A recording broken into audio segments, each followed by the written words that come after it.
Hey, what's up everybody? Welcome to a Mythic Legions reveal. Today we're going to talk about the All-Star 5s plus wave XYLERIAN guard. Shout out to the 4 horsemen, shout out to the homies for just putting me on and making me happy being able to do a Mythic Legions reveal. This is a prototype figure, so I won't get as handsy as I normally get because I don't want to damage it, but we are going to get our first look at the XYLERIAN guard, so let's do it. It looks beautiful. Everyone knows I love night-like features and creatures and all things of the sort.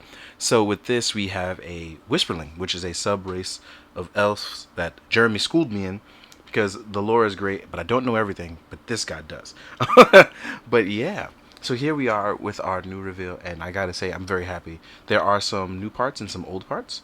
Oh, so I should say newer parts. But just like this belt here, I really like how that's being carried into this new wing. I really like that. We have our boots, we have our gloved hands in brown, and we have this brand new helmet, which is going to be dope as hell. So, let's talk about it. Like I said, we're going to talk about our XYLERIAN guard. So yeah, we have our standard articulation, so that means we have our rotation here in the waist. Our arms can go outward, and we do know that we can still hit a certain height without our I forgot what they are. our shoulder armor. We're gonna take that off. Again, I just don't want to do it during the video because I would like to be very careful with this prototype. As you can see, we could rotate that down. But also we have our head sculpt, and this is really nice because the helmet piece, the faceplate part, actually comes up. As you can see, that Whisperling green, that elf that we were talking about, we have this very nice head sculpt. So I do like the fact that we can actually do that. I love face coverings like that. It's one of those things I very much enjoy. So let's get a nice look on that head sculpt by zooming in just a bit. Look at that. Really nice there. And for those of you that paint and customize, this is 100% going to be for you without a question whatsoever. And as you can see, when we put our plate down, we have like a cross marking, we have latches in it. I'm assuming that's obviously for breathing through, because obviously it's going to get hot in there, right? You want some ventilation. And like I spoke about before, we have our belt area, which I very much enjoy this belt area because we have 2 latches. I'm assuming you want to put one through for your sword to actually carry it over pretty well. There's nothing here on the backside, but I do like that we use some night parts, but we have boots here. It's really, really nice. And we have those new bottom leg armor parts. So articulation is going to be a little bit different as it gives you a little bit of extra room with nothing getting in the way there, as you can see. Right? So as far as, oh, the gloved hands. Oh, actually this is painted a little different too, those straps on the inside. Then we have our gloved hands, which we started getting with the Athelia wave, but now we have it painted in brown. So this is going to be really, really nice. With that being said though, moving him around is not an issue. I just don't want to scrape any paint because I still got to take pretty pictures for you guys, right? So let's back it on up like a U-Haul truck. Super excited about this because I really like these new parts. It is a perfectly nice and good blend. Also, while bringing back some older parts here, I was also informed that there will be a soft goods skirt as well. That's one of the things I don't want to forget to mention. There will be a soft goods skirt. So that means you get that free-flowing thing that I've been doing for a while with custom skirts, which will now be coming with Mythic Legions figures. So now what we're going to do is we're going to jump into the accessories and talk about what our guard comes with. So I'll see you guys in a second. So now we're going to jump into our weapons. The very first thing that I want to point out is simply that it comes with a beautiful shield. I absolutely adore this shield. This is the guard's shield. I love everything about this. It can be used as both weapon, offensively and defensively. Pointy horns or not, but I just love the artistry that goes into this shield. It's really nice and really beautiful. And it's one of those things where, because it's a proto, I'm very delicate about it because I sort of got a little paint chip there already. I was worried about it, but I just love this shield. It's probably my favorite thing on this. It's utterly beautiful. But I wanted to point that out first. Other things are nice too, but I really love the shield. We also have a 2-handed sword, an elvish sword. This was also a sword that comes in, I believe it's with the elf weapon pack. And you also get it painted in a vampire pack. But this is the elves color version of their swords. We also mentioned before, we have our human head, well, more humanish elvish head, instead of the Whisperling color, right?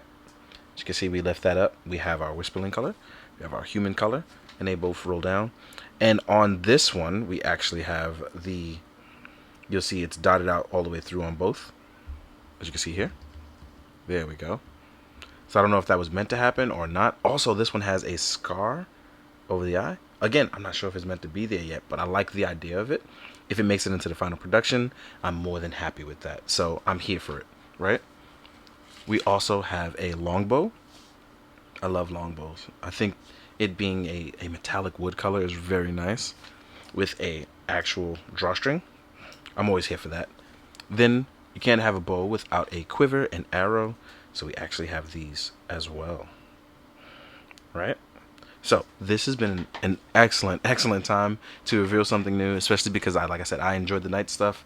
I can have them battling orcs or goblins, or teaming up with other whisperlings and sub races of elves and things like that. So I am 100% here for it. This has been great. So now, before we do anything else, we are going to jump into the size comparison, and I will see you guys in a sec. Alright guys, now it's time for the size comparison. We're going to compare to legions old and new, so let's get to it. First off, we have another 1.0 style body. This is my Kit Bash Gladiator Knight. As you can see here, around the same height. Those boots do make a difference. It's a slight difference. You can see the helmet size as well too, but overall they stand close to, if not around the same height. So let's remove my guy here. Then we have Faunus, whose boots I have changed out because he does have hooves. And I could not find the hooves at this time. But as you can see, with another class of those who serve under the XYLERIAN. I forgot. Zalia, sorry. But yeah, sorry. I'm having a whole brain fart. Sorry about that. But yeah. As you can see, the horns are a little higher. Same for the neck. It sits a little bit higher. But for the most part, it is all there. Then we have Cassia on a 2.0 body. She stands a little bit smaller, but as you can see, close to enough in height that they look pretty good together. Then we have Thump, who is a goblin. And as you can see, the height difference is significant between a goblin and a guard. Then we have dwarves, and I left the horns on for the particular reason so you can see the height difference with the horns. And with the horns, they equal out to close to, if not around the same height. So it shows you about literally about half the height, or at least 3/4 of the height, but the horns make up the other fourth. Next, I wanted to compare a newer body, because I actually just got it in as I'm doing this. It came in today, so I haven't had a chance to go over this one as well. But here we are with Valak. And Valak uses some of these newer parts as well too, and you can see the difference. Those little boots are similar. The arms are different, but the hands are the same. But as you can see here, we have that newer body with a newer body that's coming soon, so you can just double check that out. It's really nice. Next up, we're going to compare to other lines. So I don't have much in front of me because I'm actually going away. So I've just been packing up. So here we are with a Mezco Me on a Gomez body, and as you can see, Mythic Legions is bigger than most lines. Mythic Legions normally is the bigger of most of the domestic lines. Great example is here we are with a G.I. Joe classified Outback. Alright? And a guy in armor is clearly going to be a little bit bigger anyway, but you see the difference. Then, even if you wanted to do other lines, like, here we are with Action Force. Great example. So here we are with Action Force, the Wasp Raider. These are a little bigger than most domestics, and they're still shorter than Mythic Legions. Then we have stuff like the Foosh Toys, the Articulated Icons, Evil Sensei Itami. Significantly smaller. And if you want to go bigger, we do have the... wait, do I have one here? I do not. I was going to say Storm Collectibles, because those normally are bigger than most. And then we have stuff like that is smaller, on the other hand, which is SH Figure Arts Kamen Rider Kuga, who is a baby compared to most Mythic Legions. But I think that rounds up most of the stuff. With Hasbro, you pretty much know where Hasbro stands, but if you don't, I will put it in the pictures for the size comparison. Again, thank you so much to the Four Horsemen Studios for letting me review this and being part of the All-Star Wave 5. If you haven't already, by the time this video goes up, there will be a pre-order. I believe it starts July 29th for the pre-order for the All-Star Waves 5. If you haven't, I'll put the link in the description when the video goes up so you guys will know. So I have all that information as well. But again, thank you so much for watching. I hope you enjoyed the photos at the end. Please make sure you go and pre-order. Don't miss out on these because I don't like people missing out on it. It's not fun if you miss out, right? So, as always, please enjoy the figures, enjoy the toy, enjoy being a part of the community, because I really like being a part of the Mythic Legions community. It's been so much fun. Shout out to Walter and the Cabal. As usual, Walter, Cabal for life, baby. And yes, please be good to yourself, be good to others, kill them with kindness, live love with it, and don't forget it. Please don't. So as always, please be good, do good, drink your water, guys. Later.